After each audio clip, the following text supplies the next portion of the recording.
Oke, bismillahirrahmanirrahim. Assalamualaikum warahmatullahi wabarakatuh. Selamat sore, Sobat Pasar Modal Syariah semuanya. Gimana kabarnya hari ini?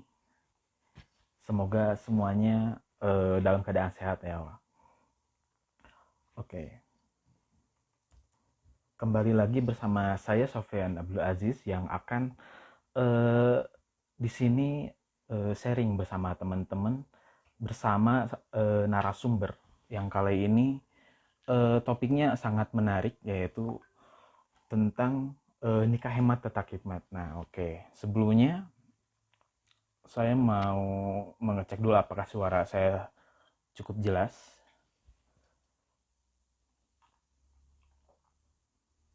Oke. Oke.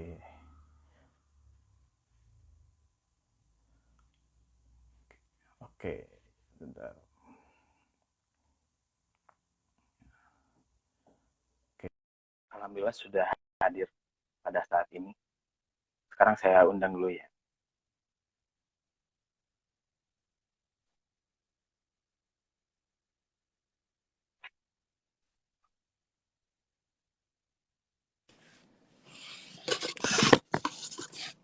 Oh. Halo, Assalamualaikum. Ibu Waalaikumsalam, Murniati. kabar? Oke, nah teman-teman, di sini saya sudah bersama dengan narasumber kita pada live segmen kali ini, yaitu spesial Lebaran. Pada sore kali ini kita akan membahas tentang nikah hemat tetap hikmat. Nah, oke. Di sini saya sudah bersama Ibu Murdiani Mukhlisin sebagai founder dari Sakinah Finance ya, atau biasa dikenal dengan Madam Ani ya. Iya. Oke, Madam. Oke, Madam mungkin boleh disapa dulu teman-teman di sini. Ya. Assalamualaikum warahmatullahi wabarakatuh. Selamat sore, salam sejahtera untuk semuanya. Selamat bergabung dan ajak yang lain ya, karena ini bulan Syawal biasanya bulan nikah. Ah, jadi persis Iya, nih benar. banget topiknya ya. Iya, Madam. Oke, nih buat teman-teman nanti kalau misalkan ada yang mau bertanya, boleh silakan nanti ketik di kolom komentar atau di kolom question ya. Oke, Madam. Tema kita pada kali ini tentang nikah hemat tetap gimana. Yang sebelumnya tadi Madam jelaskan tadi bahwa ini bulan Syawal ini kita sedang rame-ramenya nih tentang pernikahan, termasuk saya pribadi juga nih, Madam. Banyak juga undangan nih. Nah, Iya. oke. Mungkin sebelumnya kita awal dulu tentang menikah itu apa sih, Madam? Sama apa aja sih persiapan tentang pernikahan ini? Iya. Ya, terima kasih atas kesempatannya dari Pasar Modal Syariah dan ini sangat pas sekali topiknya, apalagi kalau kita bicara soal perencanaan pernikahan, tentu saja kita harus melibatkan pasar modal syariah. Nah, menikah itu suatu yang harusnya dimudahkan. Nah, tapi juga perlu persiapan. Nah, pertama dimudahkan, tapi perlu persiapan. Persiapannya tentu saja tentang persiapan sebelum dan setelah pernikahan. Nah, jadi apa itu? Tentu saja bukan hanya dari segi psikologi harus siap, mental harus siap, tapi juga keuangan harus siap. Oke. Nah, kalau dari segi persiapannya, kira-kira ini selain sebelumnya kita belum bahas finansial dulu ya. Kalau misalkan selain dari sisi finansial, apa dulu yang perlu kita persiapkan nih, Madam? Ya, dari sisi finansial tentunya kita harus memikirkan pertama kesiapan tentang pesta atau acara pernikahan. Nah, kemudian kedua adalah yang paling pentingnya pasca pernikahan. Nah, jadi kedua-duanya tentunya bersinggungan dengan keuangan. Nah, yang pertama tentang persiapan pernikahan ini termasuk acara akad nikahnya, kemudian kesepakatan tentang mahar kawinnya, kemudian pesta pernikahannya. Nah, begitu, Pak. Oke, Madam. Ini kan banyak sering kemarin saya di TikTok ya, terus di Reels banyak juga topik Iya, yang tentang eh, sebenarnya kalau mau nikah itu dari sisi laki-laki ya. Sebenarnya perlu iya, mapan dulu nggak sih? iya. Nah, karena tadi kan kata kuncinya pernikahan itu yang mudah, ya. Pernikahan itu yang mudah. Rasulullah SAW memberikan contoh karena mudahnya seorang yang ingin menikah eh, pada saat itu seorang laki-laki ya, memang yang paling diutamakan adalah kesiapan dari laki-laki dari segi keuangannya. Kenapa? Karena wajib seorang laki-laki harus memberikan mahar kawin. Nah, Rasulullah SAW bertanya pada saat itu dari laki-laki itu ingin menikah, kamu ada apa? Aku hanya punya sarung ini ya Rasulullah. Waduh, kamu cari deh cincin besi juga nggak apa-apa katanya. Pergilah dia cari cincin besi, ternyata nggak bisa untuk mahar kawinnya. Terus Rasulullah SAW pastinya tahu bahwa seorang ini memang wajib udah harus menikah ya. Jadi uh, Rasulullah bertanya lagi, kamu ada nggak hafalan surah apa, surah apa? Oh iya aku ada nih, surah ini, surah ini, surah ini aku hafal. Kalau gitu itu aja deh jadi mas kawinnya.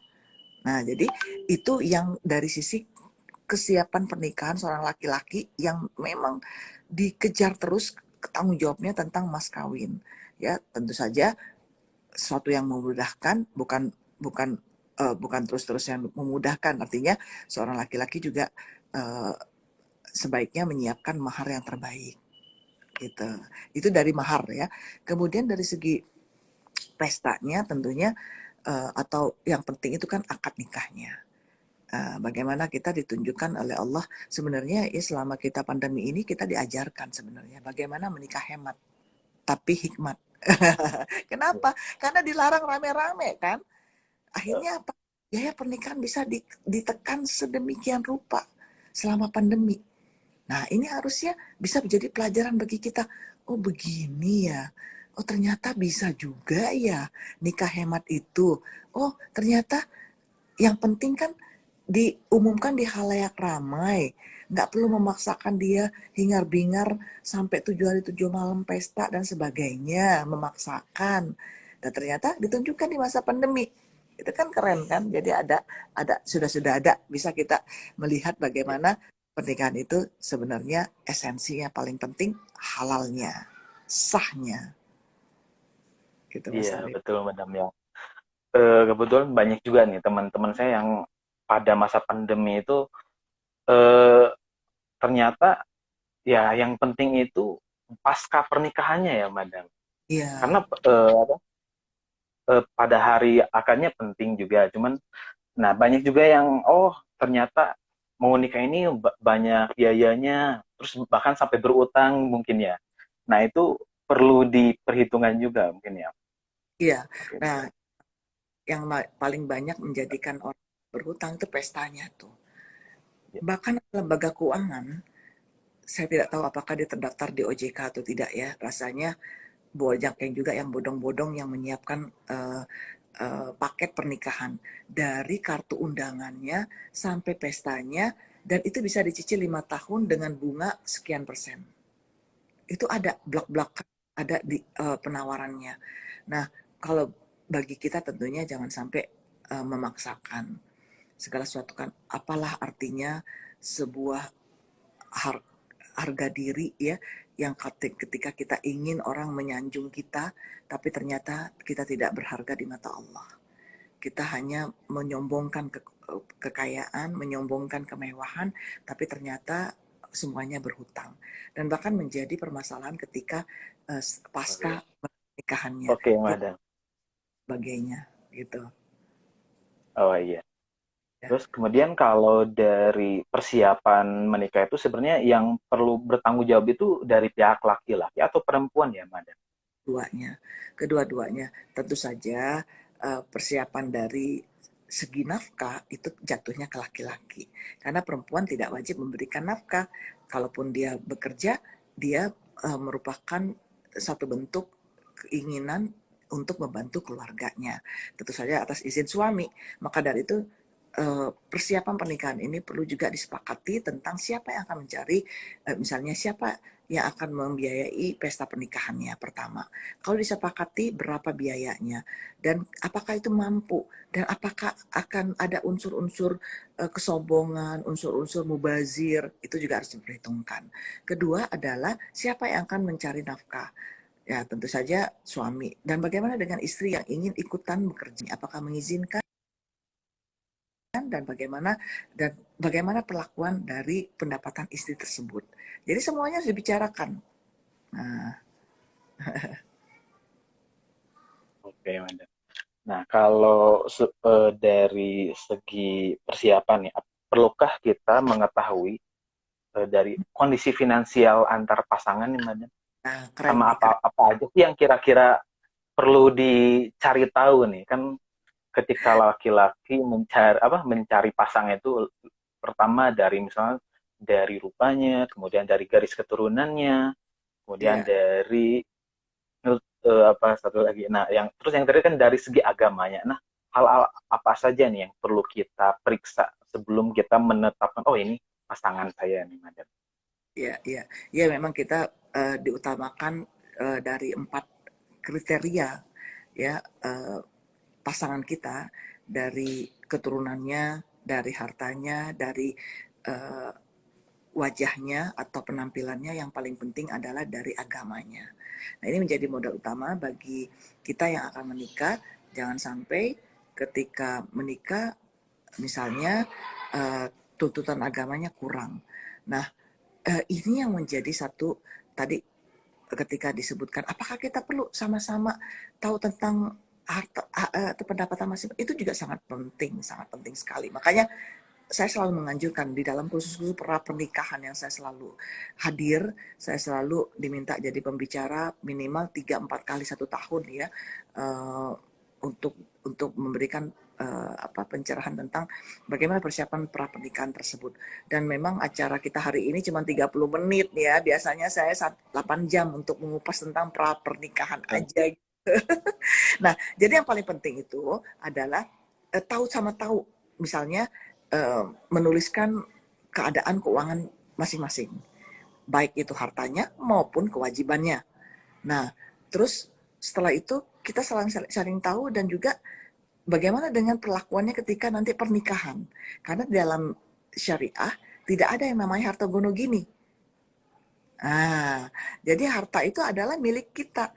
Apakah nanti yang suami akan memberikan semuanya kepada istri? Silakan. Ketika istri mau memberikan yang harta bawaannya kepada suami, silakan. Atau masing-masing suami istri mengatakan bahwa segala sesuatunya kita kita bagi dua. Tentu saja hutang yang tidak bisa dibagi dua. Nah, kadang-kadang itu kita kita ingatnya harta yang bisa dibagi dua, tapi hutang tidak bisa dibagi dua. Kecuali kalau misalnya suami tersebut mengatakan semua hutang keluarga itu akan saya tanggung. Nah, jadi memang sudah menjadi beban suami. Nah, ini yang hal-hal seperti ini harus disepakati dari awal. Karena banyak sekali percecokan rumah tangga karena transparansinya masalah keuangan antara suami dan istri ketika masuk dunia pernikahan. Apalagi kalau bermasalah dengan utang. Walaupun utang itu bermasalah, eh, yang punya harta juga bermasalah. Misalnya kepemilikan suami, apakah ini juga milik aku ya? Terus kepemilikan istri, ini rumah yang diberikan orang tua aku, tapi suami juga masuk ke rumah aku. Ini harta siapa ya? Nah, seperti itu. Nah, jadi kalau ketika sudah dijelaskan di awal, ya tentu saja tidak perlulah sampai ke uh, prenuptial agreement ya, perjanjian pranikah, nggak perlu sampai segitunya. Yang penting transparansi dari segi harta. Itu perlu Oh, dilakukan. oke, Madam. Nah, mungkin dari pertanyaan selanjutnya nih, kalau biaya-biaya apa saja sih yang perlu dipersiapkan untuk pernikahan? Kemudian apa aja sih biaya yang bisa dihemat nih untuk pernikahan? Iya, iya. Nah, pertamanya adalah biaya surat undangan. Ya, kartu undangan itu biasanya kalau yang sederhana sejenis digital invitation, dan dengan yang sangat mewah yang berbentuk cetakan yang yang bagus dan sebagainya, itu juga perlu diperhitungkan. Nah, yang perlu yang bisa dihemat ya tentunya kita memilih yang digital. Itu dari surat undangan, kartu undangan. Terus yang kedua adalah segi makan. Nah, hati-hati dengan makanan yang berlebih-lebihan. Jangan sampai kita yang lagi bersenang-senang pada hari itu ternyata menjadi golongan yang disebut dengan saudaranya syaitan. Inna mubazirina karena kanu ikhwani syayatin. Kenapa orang-orang yang mubazir itu disebut oleh Allah, sesungguhnya orang-orang mubazir itu adalah saudara-saudaranya setan. Nah, jangan sampai kita membiarkan makanan-makanan kita, kadang-kadang Madam suka lihat ya di berbagai pesta makanannya dibuang-buang. Itu kan sayang ya. Nah, maka itu dipastikan bagaimana mungkin ada yang menjaga ya untuk menuangkan makanannya supaya tidak berlebihan. Dan yang ketiga adalah persiapan tentang pesta itu sendiri, bagaimana orang makan itu beradab. Adab seorang muslim makan dengan duduk, tidak berjalan, tidak berdiri. Maka dari itu disiapkanlah kursi-kursi yang cukup. Sayangnya kalau Madam suka datang ke pesta-pesta pernikahan, kursi-kursinya kurang. Sehingga Madam kadang-kadang ngajak anak-anak Madam untuk duduk di bawah, mojok di gedung gitu ya, duduk di bawah, biarin aja orang orang gimana gitu ya ngelihat kita, tapi Madam tidak membiasakan anak-anak Madam, keluarga Madam makan sambil berdiri. Nah, ini yang perlu kita pikirkan. Nah, tentu saja yang sederhana tetapi hikmat, kekeluargaan, ini yang sebenarnya bisa lebih bermakna. Oke. Nah, kemudian eh, sebagai misalnya saya berencana sama pasangan saya membuat rekening bersama untuk pernikahan, apakah itu oke atau enggak nih, Madam? Ya, memang ada tips-tips untuk bagaimana mempersiapkan keuangan sebelum pesta pernikahan, itu juga bagus ya. Satu, pembuatan rekening sehingga masing-masing aku ingin nggak mau nyusahin orang tua, kita buatin aja untuk pestanya, kita bersama-sama menyiapkannya, itu juga bagus ya. Kedua adalah sudah berpikir tentang apa pola-pola investasi yang perlu dibuat tergantung dari jarak pernikahan yang akan dilakukan, misalnya 1 tahun, 5 tahun, atau 10 tahun, sehingga akan disesuaikan dengan jenis-jenis investasi yang ada. Nah, yang ketiga adalah bagaimana bisa berhemat. Ya, berhemat misalnya, biasa kan kita kalau misalnya dalam masa-masa ta'aruf sering kirim-kirim hadiah gitu kan, sering ya kalau dalam dalam syarat-syarat ta'aruf yang syar'i tentunya tidak pakai dugem, pakai acara-acara keluar, nonton-nonton bareng gitu kan, nggak diperbolehkan ya. Nah, maka dari itu bisa lebih hemat lagi kalau tidak melakukan apa acara-acara sebelum pernikahan ya. Oke, Mas. Mhm. Oke nih, buat teman-teman yang kalau misalnya ada pertanyaan boleh sekarang ditanyakan juga, diketik di kolom komentar atau di kolom question ya. Oke, Madam. Selanjutnya mungkin gimana sih caranya biar kita saat mengolah keuangan itu tidak over budget nih, Madam? Mhm.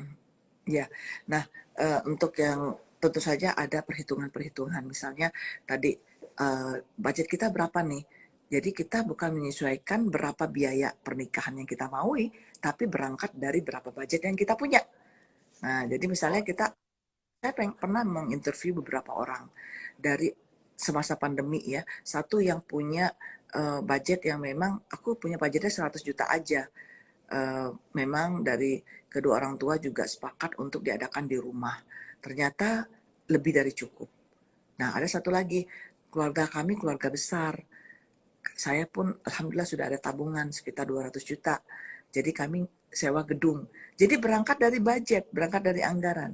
Dan dari situlah dihitung berapa yang akan dikeluarkan untuk sewa gedung, kemudian sewa peralatan, dan kemudian juga bagaimana dengan baju-baju yang akan dipakai, dokumentasi, makanan. Yang paling penting kan adalah menyiapkan makanan bagi tamu yang datang.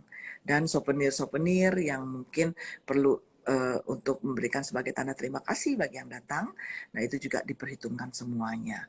Jadi kalau sudah begitu kan, nah biasanya memang hati-hati dengan anggaran.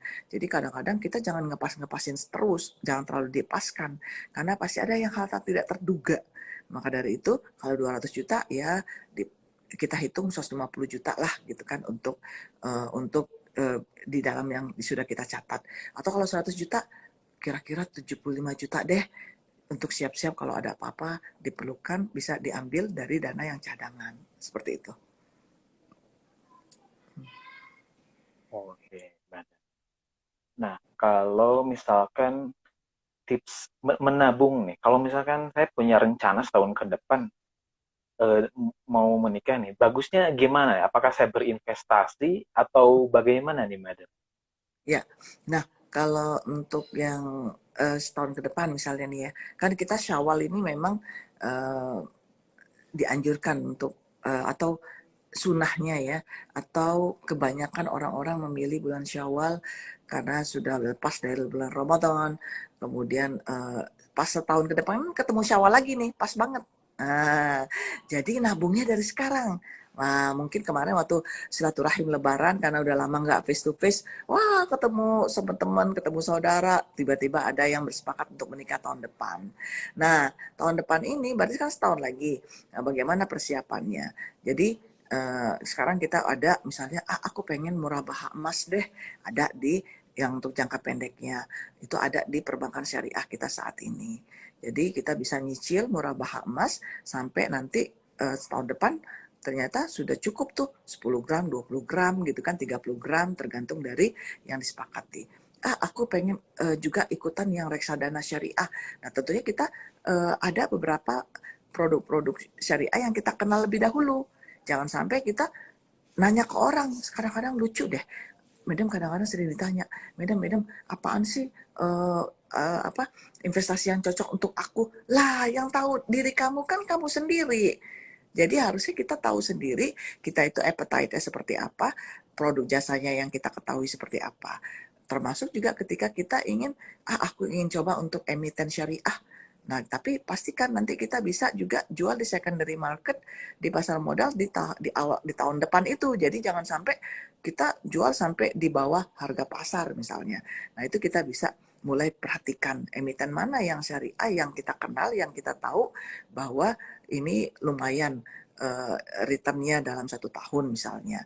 Jadi bisa-bisa saja kita pilih beberapa produk gitu. Oke, Madam. Nah, jadi emang betul ya, karena profil penting ya, kita mengetahui profil risiko dulu. Kemudian kita Penting, mengetahui instrumen-instrumen yang penting. Ya. penting banget jangan sampai Oke, aku Madam. nih tiba-tiba pengen jadi crazy rich. Akhirnya yang rich yang nggak dapat, yang dapatnya crazy. Jadi, Akhirnya jadi nikah kan bahaya. Kenapa? Karena kita tidak tahu profil risikonya dan kita tidak mengenal uh, hanya cukup dengan tergiur dengan uh, imbalan hasilnya atau keuntungannya. Ternyata bodong. Ternyata dibekukan. Ternyata ilegal. Nah, jangan sampai seperti itu. Makanya kita berharap pemerintah juga sering-sering memberikan informasi-informasi terkait terkini yang cepat dan tersebar supaya jangan sampai ada lagi korban-korban penipuan investasi-investasi bodong. Ya. oke, Madam. Nah, mungkin di sini ada banyak juga teman-teman Foros yang belum tahu nih produk-produk investasi yang cocok buat eh, jangka pendek mungkin ya. Karena kan kalau misalkan nikah itu apalagi tadi misalnya 1 tahun, kita diusahakan untuk pilih instrumen yang minim risiko ya. Kira-kira ada apa saja tuh ya, Madam? Ya, ya, ya ini memang kalau kita lihat kalau appetite-nya atau profil risikonya adalah risk averse atau tidak terlalu berani untuk berinvestasi, itu memang lebih baik untuk jangka pendek, apalagi pilihlah yang risikonya rendah. Nah yang risikonya ini tadi ya bisa kita pilih di perbankan syariah, kita pilih di pasar modal syariah, tentu saja tetap harus mengutamakan kenal dahulu produk dan jasanya. Pelajari dulu fatwa-fatwanya. Madam kadang-kadang tuh sedih juga ya, ada orang nanya, ini syariah banget nggak sih? Ini betul nggak sih syariah? Lah iya, baca dulu, jangan tanya semuanya ke kita. Karena apa? Dengan cara membaca fatwa-fatwa Dewan Syariah Nasional Majelis Ulama Indonesia, dengan cara kita tahu yang mana emiten syariah atau tidak di pasar modal syariah, syarat-syaratnya seperti apa, itu baru kita pahami. Namun memang banyak orang males baca, makanya harus kita jelasin. Misalnya kalau di pasar modal syariah, yang jelas kan emiten-emiten yang tergolong sebagai emiten syariah ini tidak boleh yang terlibat dalam hal atau penjualan rokok, alkohol, kemudian di perbankan konvensional, kemudian di apa senjata tajam atau perusahaan senjata, dan juga apa hal-hal yang tidak hal-hal yang haram atau syubhat ya, makanan minuman yang tidak tersertifikasi halal dan sebagainya. Ini juga kita dijaga oleh untuk emiten syariah untuk tetap mematuhi. Nah, jadi cukup aman. Jadi kalau misalnya kita mau cuman memang dari segi uh, risiko ya yang lebih rendah tentunya reksadana syariah yang bisa kita lihat bagaimana manajer investasi kita bisa juga menempatkan di berbagai instrumen yang kita bisa pilih. Nah, ini juga menjadi satu poin kalau kita ingin lebih mengenal lagi produk-produk seperti di pasar modal syariah. Nah, tentu saja yang tadi disebutkan di perbankan syariah yang sangat-sangat risk averse-nya bisa diakomodasi itu produk-produk seperti deposito berjangka, kemudian dari segi produk-produk yang berkenaan dengan emas, murabah emas misalnya yang cocok untuk persiapan pernikahan ya, dan tentu saja ada produk-produk yang juga ada bankasurennya atau proteksi dari asuransi syariahnya, ini juga cukup bagus. Oke, Madam. Ini Madam ada pertanyaan dari Ana MTR 21. Iya. Konsep sederhana atau berkah itu kira-kira ngabisin berapa budget ya kalau dinominalkan katanya? Iya. Nah, kalau sederhana memang kadang-kadang nih ya, Medan juga merasakan waktu pernikahan dahulu, sederhana kitanya tuh nggak mau diterima oleh orang tua yang merasa kamu kan anak satu-satunya, aku kan atau kamu kan anak pertama baru mau menikah, jangan terlalu hemat, aku pengen undang saudara-saudara dan sebagainya. Tuh orang tua kan kadang-kadang suka ngomong kayak gitu ya. Nah, maka dari itu sederhana kita itu pastinya beda dengan orang tua. Tapi kalau kita sepakati sederhana itu sebenarnya akad nikah aja. Undang saksi, yang penting kan akad nikah, saksi, ada penghulunya, ya, ada wali bagi perempuan. Nah, kemudian undang saudara-saudara terdekat, ya. Nah, ini yang diajarkan Rasulullah SAW kepada istrinya, kepada anaknya, Fatimah Az-Zahra. Padahal seorang khalifah, seorang pemimpin, kayak semacam presiden, gimana sih nggak bisanya? Pastilah bisa Rasulullah menikahkan putrinya, ya kan? Kalau memang Rasulullah berkeinginan yang pesta besar-besaran, tapi tidak dilakukan oleh Rasulullah. Bahkan mas kawinnya pun hanya 12 ukiah. 12 ukiah itu sekitar 30 jutaan ya, kalau dinilaikan dengan sekarang. Nah, kemudian pestanya pun tidak ada pesta besar, dan persiapan yang Rasulullah berikan kepada putrinya adalah rumah yang sangat sederhana, dan ada penggilingan gandum untuk nanti ketika berkeluarga masak gitu ya. Ada beberapa cangkir-cangkir, piring-piring, dan semacam karpet yang terbuat dari jerami. Sangat sederhana. Dan itulah contoh dari Rasulullah SAW bagaimana menikahkan putrinya. Nah, jadi ini yang perlu kita contoh. Tentu saja kita mendoakan, ya Allah, mohon keberkahan atas pernikahanku ini, pesta pernikahanku ini, dan banyak-banyak bersedekah. Loh, kok kan kita mau berhemat, kok disuruh bersedekah? Iya, saya sangat anjurkan orang yang ingin banyak lagi investasinya lebih berkah, banyak bersedekah. Kenapa? Sedekah yang paling ampuh dalam investasi. Jadi investasi yang paling paling berlipat returnnya 700%, ada nggak sih yang ngasih 700%? Nggak ada kan? Nggak ada. Tapi ternyata ada di sedekah. Dan itu dijanjikan Allah. Ya, bagaikan 7 tangkai gandum, masing-masing tangkai mi'atu habbah, 100 biji. Itu yang akan dikembalikan oleh Allah. 7 tangkai kali 100, 700 biji. 700 kali lipat yang akan dibayarkan oleh Allah kalau kita sedekah fisabilillah, di jalan Allah. Nah, jadi ini sebenarnya yang tadi dari ikhtiar-ikhtiar bumi kita tadi, perlu ikhtiar langit, doa, dan ikhtiar sedekah.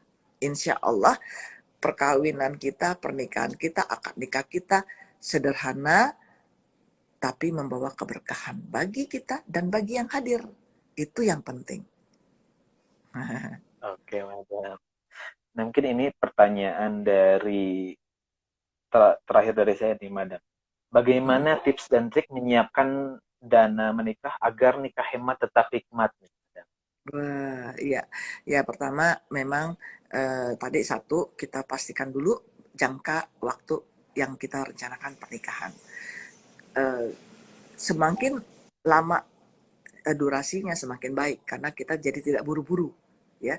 Nah, kedua adalah lebih banyak bersedekah dan berhemat dari aktivitas-aktivitas yang banyak mengeluarkan biaya-biaya secondary. Nah, jadi lebih diutamakan untuk banyak menabung, ya, baik itu dari pihak calon istri maupun calon suami. Ya, ketiga, harus cerdas dalam memilih produk dan jasa investasi syariah. Pertama, harus benar-benar terdaftar badan hukumnya di Indonesia, ya, dan juga kalau di Indonesia ataupun di luar negeri kalau pilihannya ke luar negeri, ya. Dan yang kedua adalah tersertifikasi syariah dari Dewan Syariah Nasional Majelis Ulama Indonesia. Nah, kemudian kita bukan hanya seperti itu, tetapi juga belajar benar nggak syariah dan apa yang dimaksud dengan syariah, fatwa-fatwanya apa saja, dan produk-produknya ini apa sih maksudnya, sehingga kita bisa menseleksi sendiri bahwa produk dan jasa keuangan syariah yang kita pilih memang sesuai dengan yang kita harapkan, ya.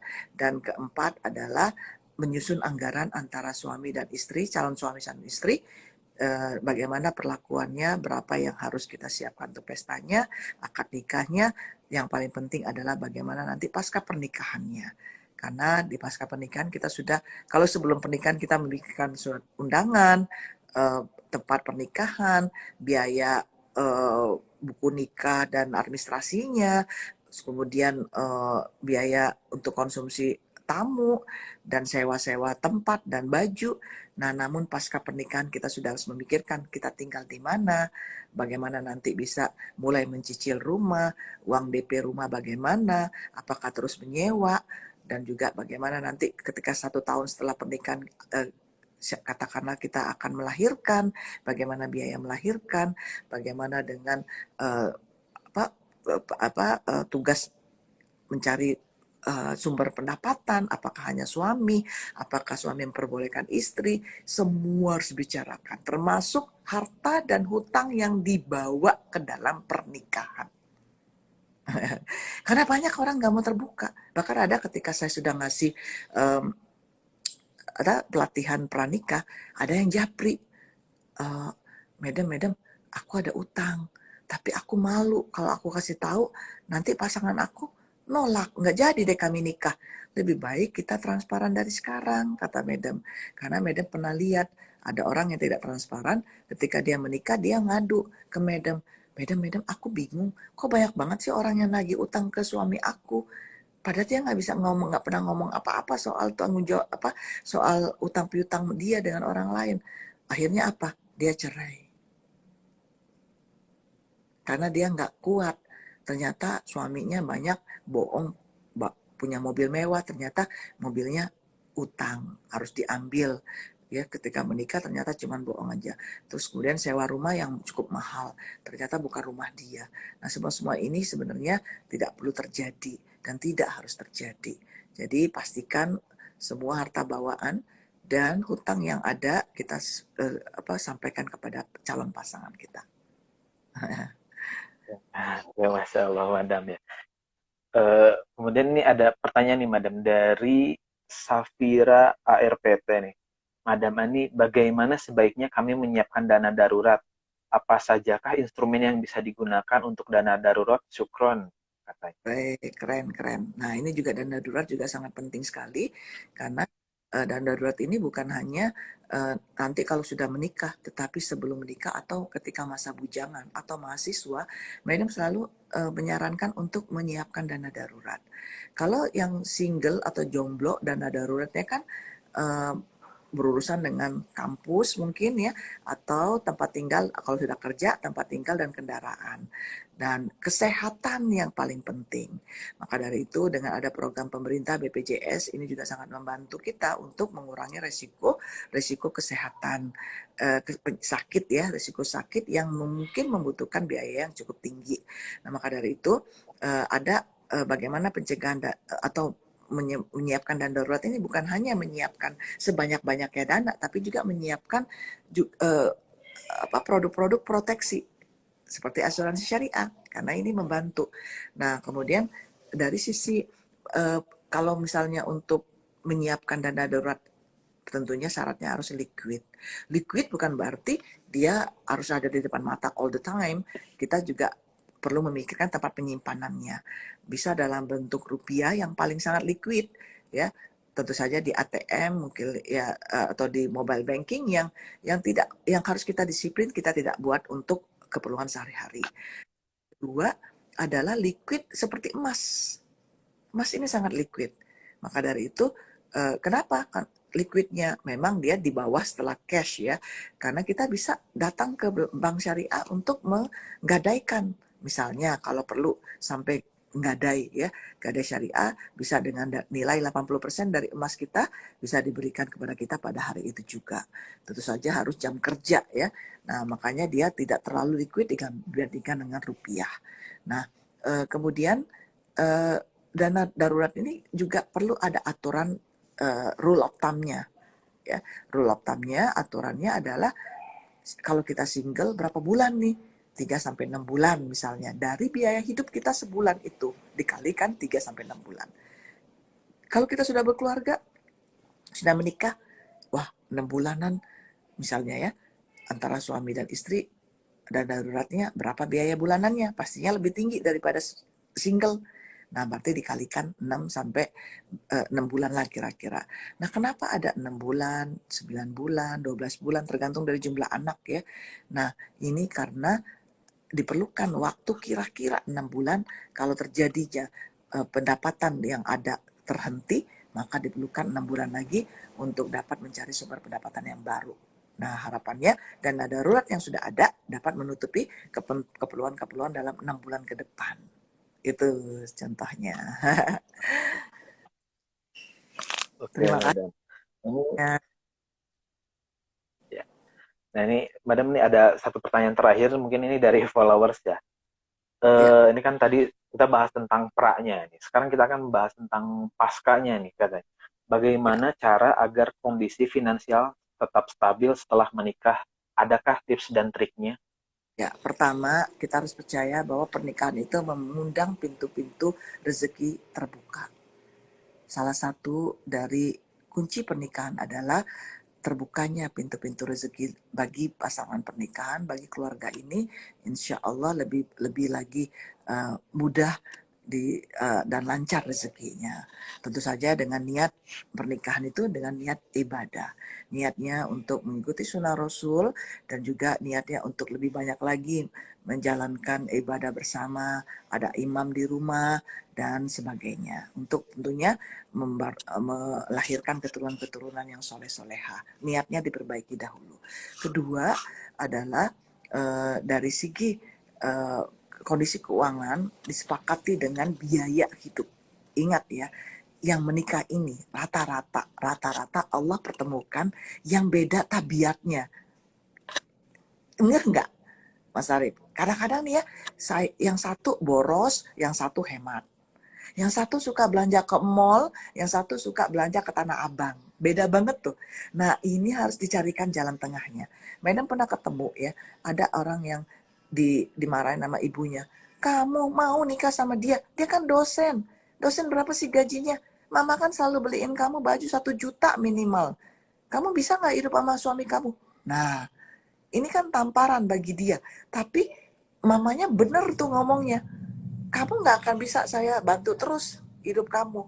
Karena kamu harus sama suami kamu nanti. Kamu sanggup nggak dengan kehidupan yang lebih jauh sederhana dibandingin kehidupan kamu sekarang. Mamanya suruh dia melek. Ini benar banget, bagus banget. Nah, jadi kita harus lihat jalan tengahnya. Tentunya kalaupun dapat suami yang dari kaum berada, jangan pula kita berharap-harap. Karena yang berada itu kan kadang-kadang orang tuanya. Nah, jadi seperti itu. Nah, jadi gaya hidup penting banget. Jadi jangan sampai kita gaya hidup kita tetap seperti yang kita berada di rumah. Jadi pastikan gaya hidup kita bisa kita sesuaikan dan harus sepakat. Misalnya yang tadinya biasa makan di luar, tentu saja di awal pernikahan kita harus lebih berhemat karena kita antisipasi untuk nanti lahirnya anak pertama misalnya. Jadi biaya makan di luar kita tahu sendiri. Berdua aja kalau ke Sapu Hachi, ke Hoka Bento, ke Hanamasa itu nggak cukup 20.000 ya. Nggak cukup banget ya gitu ya. Nah berarti kita harus kan jadi kalau ke mall aja kita bisa sampai berdua aja bisa cepet nopek ya 200-an ya. Nah, jadi kan itu kan gede banget ya dibanding kalau kita makan di rumah. Jadi mengurangi makan-makan di luar jadi itu salah satu kuncinya. Artinya gaya hidup ya, menurunkan gaya hidup. Terus kemudian uh, uh, ada apa tips-tips ya bagaimana mengundang keberkahan ke dalam rumah tangga kita, keuangan rumah tangga kita adalah lebih-lebih lagi diawalkan atau lebih lagi menghargai waktu pagi bersama-sama suami, memastikan sama-sama istri, memastikan ayo dong kita ke masjid, kapan lagi sih dua-duaan ke masjid gitu kan.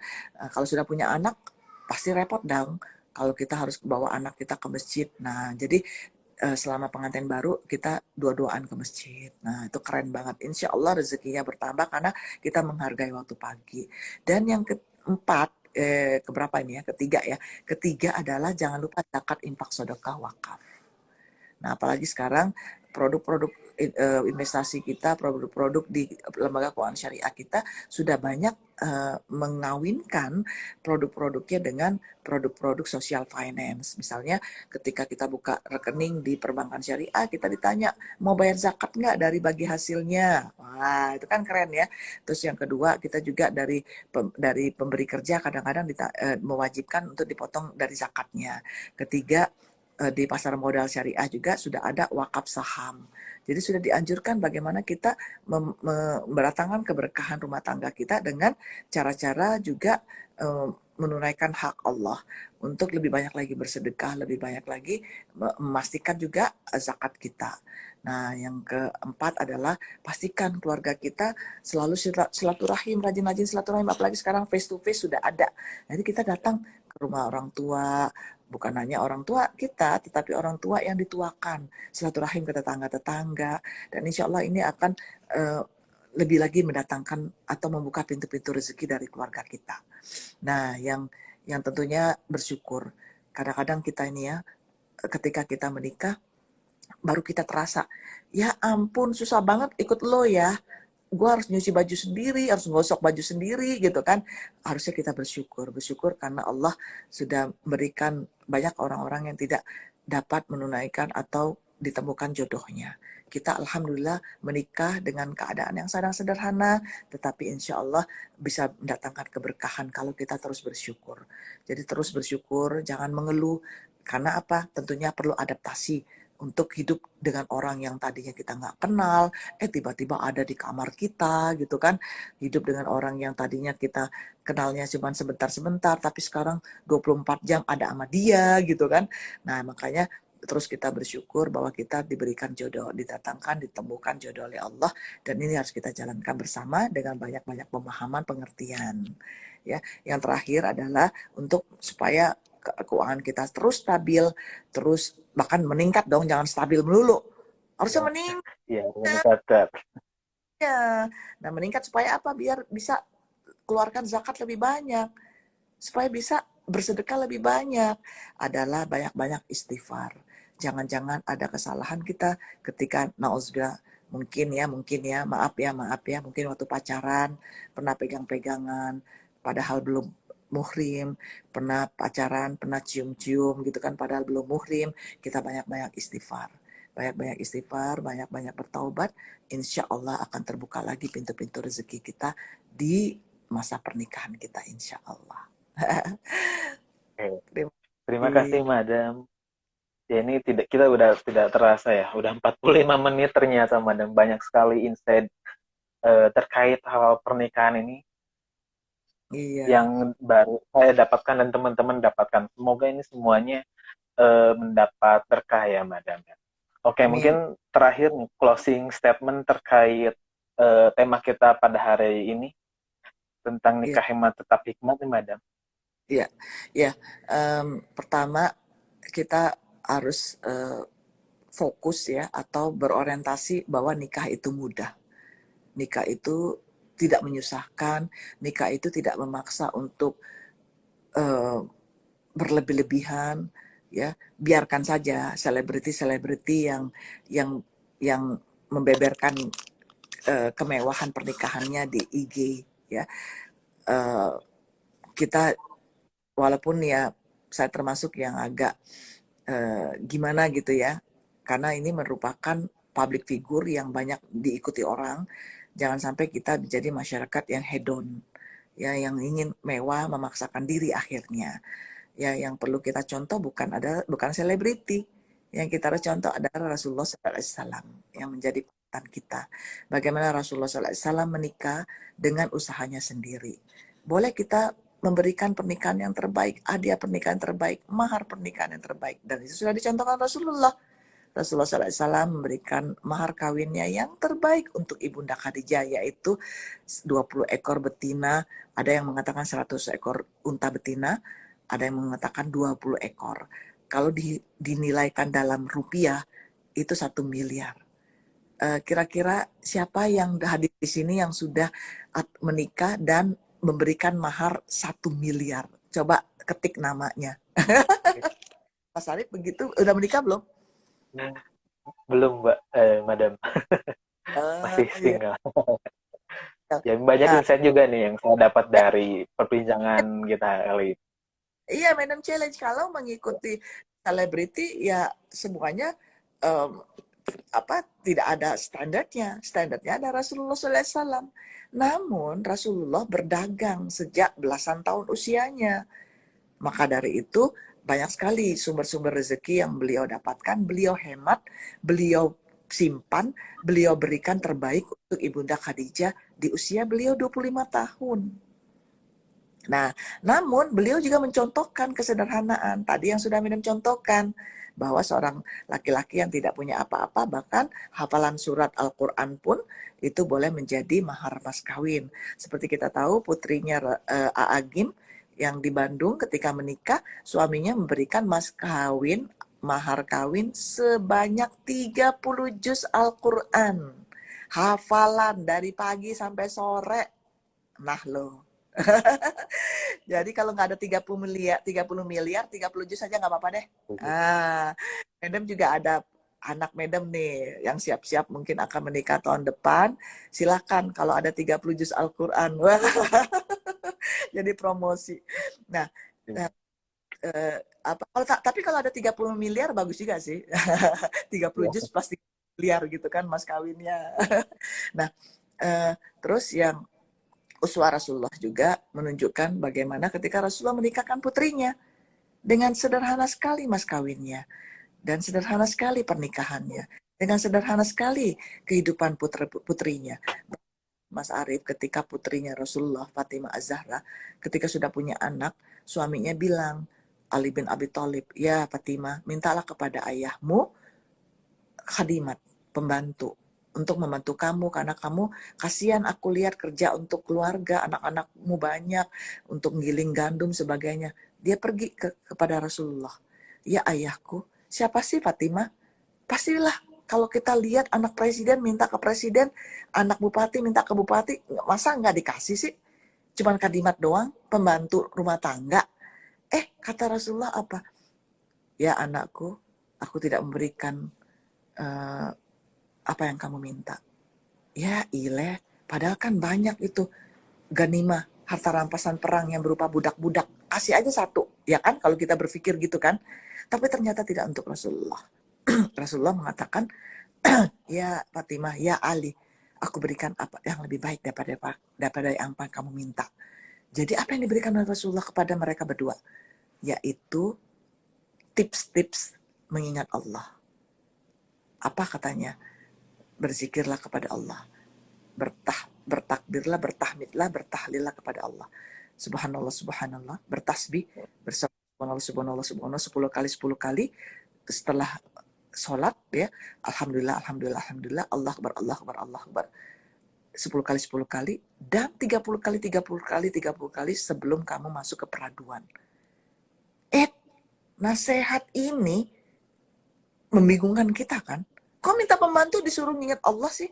Coba apa di dalam, apa sih ininya, apa namanya, filosofinya di balik itu?